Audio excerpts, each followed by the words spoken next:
امروز میخوایم آش برنج درست کنیم، یعنی با نیم دانه آش ترشی. خیلی خوشمزه.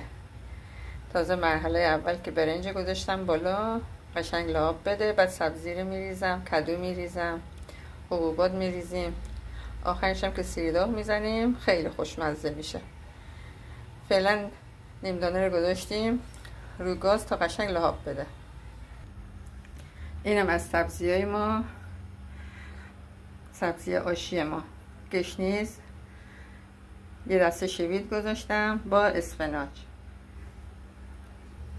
اینم از کدوهای ما که داخل آش برگه دیگه چی میشه، معرکه میشه.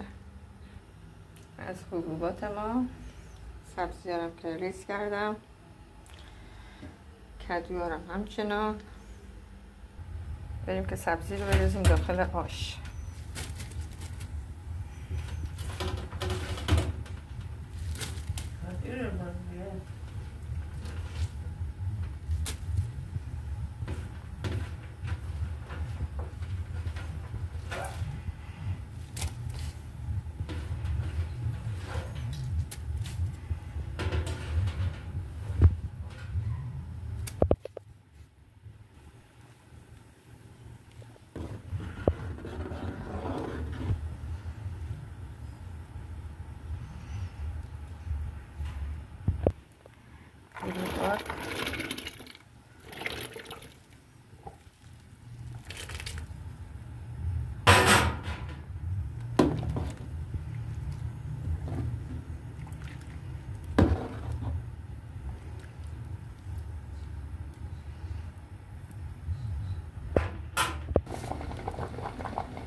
رو به انارم بریزیم داخل آشمون.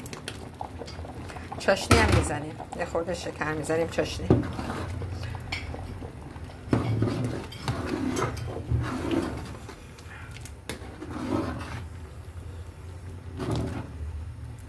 این دیگه قشنگ باید بجوشه تا قشنگ حلیم بده. نباید شور باشه، آبکی نباید باشه. چاشنی داخل آش ما، یه خورده شکر میزنیم. رو به انار که زدیم، رو به انار ترشه. یه خورده شکر میزنیم که مزهش به ملسی برسه، ملس بشه.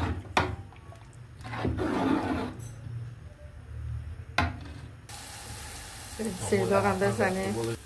اینم از سیرداغ ما.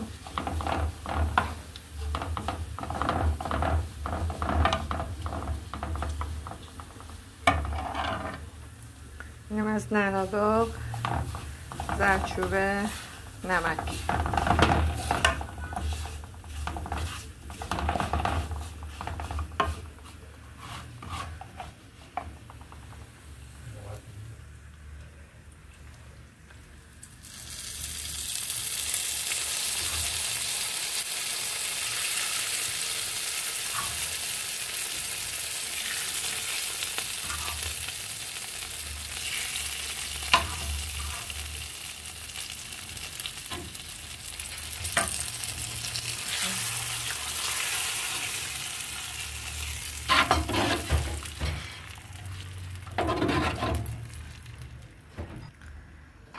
آشم هم دیگه آماده شد،